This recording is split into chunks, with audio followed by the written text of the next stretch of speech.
हम करते हैं। मेहर बुखारी साहिबा, आपसे जब हम बात कर रहे थे पहले तो अता तारड़ की गुफ्तगू आ गई थी अहम, तो वहीं से हम शुरू करते हैं कि सारी सूरत हाल पर आपका क्या पॉइंट ऑफ व्यू है। बिना किसी सबूत के भारत की जानिब से इस तरह का कदम उठाया गया और वॉर जोन क्रिएट कर दिया गया, मजीद कहाँ जाती हुई सिचुएशन आप देख रहे हैं इन फ्यूचर? देखिए, पहले तो बीच में जैसे ही स्काई न्यूज़ में अता तारड़ का इंटरव्यू आया है ना, आई मस्ट से कि हमारे इंफॉर्मेशन मिनिस्टर ने बेहतरीन तौर पे दिफा किया है पाकिस्तान का। I was very happy listening to him. जबरदस्त दिफा किया है, very articulate and very to the point. बड़ी रिडिकुलस लाइन ऑफ क्वेश्चन थी स्काई न्यूज़ की एंकर की, और मुझे लगता है शायद इतनी आदत हो गई है ना इजराइल फलस्तीन की कवरेज करते हुए, फैक्ट डिनाइल रिपोर्टिंग करते हुए, शुतुरमुर्ग की तरह अपना सर रेत में घुसा के बैठे हुए हैं कि अब वेस्टर्न मीडिया जो है ना वेल रिहर्स्ड हो गया है। कभी बात कर रही है ओसामा बिन लादेन की, कभी कह रही है पाकिस्तान की रेपुटेशन ही ऐसी है। उनका सबसे महर जो चुभता हुआ जुमला था वो ये था कि जी भारत ने जस्टिस कर लिया है कि पहलगाम हमले का जो इल्जाम था वो पाकिस्तान पे था, तो उन्होंने ये हमला करके इंसाफ दे दिया है उन लोगों को। यानी ये कितना गैर जिम्मेदाराना जुमला था ये मोहतरमा। एंड जस्ट इमेजिन, देखिए ये रेटरिक और ये फजूल बकवास जो है, because I fail to understand कि दो न्यूक्लियर आर्म नेशंस जो इतनी जज्बाती हैं, आप इस बहाने पे, इस पॉइंट के ऊपर जिधर हम आज खड़े हैं 3:18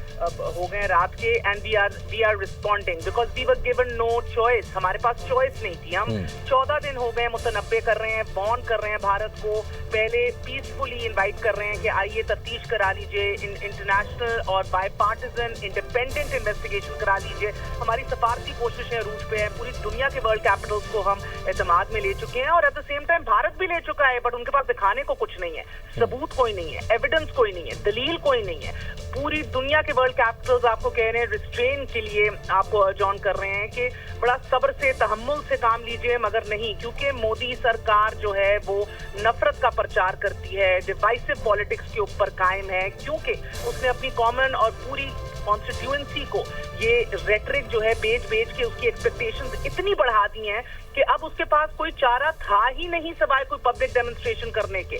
तो आप देखते हैं कि रिवायती तौर पर रात के अंधेरे में ये सिविलियन पॉपुलेशन पे, हाईली पॉपुलेटेड सिटीज के ऊपर अटैक करते हैं। Now please tell me, and I genuinely want to know, Bharat और दहशतगर्दों में क्या फर्क है?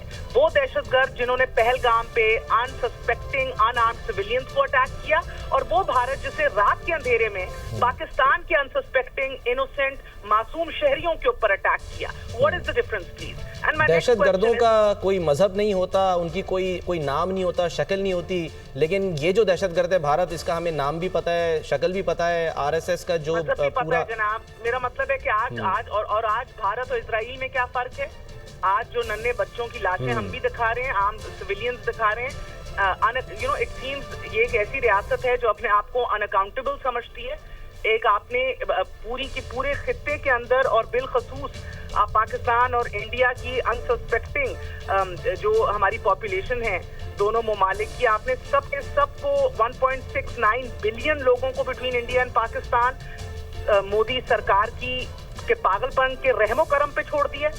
मेरा मतलब है दिस इज एब्सोल्यूट, मैं समझने से कासिर हूँ। I understood, and for the last 2 weeks हम रिपोर्टिंग कर रहे हैं, हम अक्रॉस द बोर्ड हम लोगों ने इंटरव्यूज किए हैं। एंटोनियो गुटेरेस का इंटरव्यू हम 5 साल पहले भी मैं कर चुकी थी बाय द वे, और मैं यही आज बैठ के इसके ऊपर सोच रही थी कि 5 साल पहले भी वो एतराफ कर रहे थे एज चीफ यूनाइटेड नेशंस के वाकई शायद हम लोग हमारी एफिकेसी और अफादियत जो है इतनी नहीं रही हमारे प्लेटफॉर्म की, हमें अब इसको रीथिंक करना पड़ेगा कि एक मल्टीलैटरल वर्ल्ड है, क्या करना है। और भारत की जो एट्रोसिटीज हैं जम्मू और कश्मीर में, जिस तरह अक़लियतों को, मुसलमानों को दीवार से लगाया जा रहा है, डेमोग्राफिक चेंज किया गया है, पूरा कॉन्स्टिट्यूशन बदल दिया गया है, उनकी ऑटोनॉमी ले ली गई है, ये सारे सवाल मैंने किए, और वो समझ रहा था, वो कह रहे थे कि भाई हमारे पास रिपोर्ट्स हैं और इसके ऊपर हम बिल्कुल काम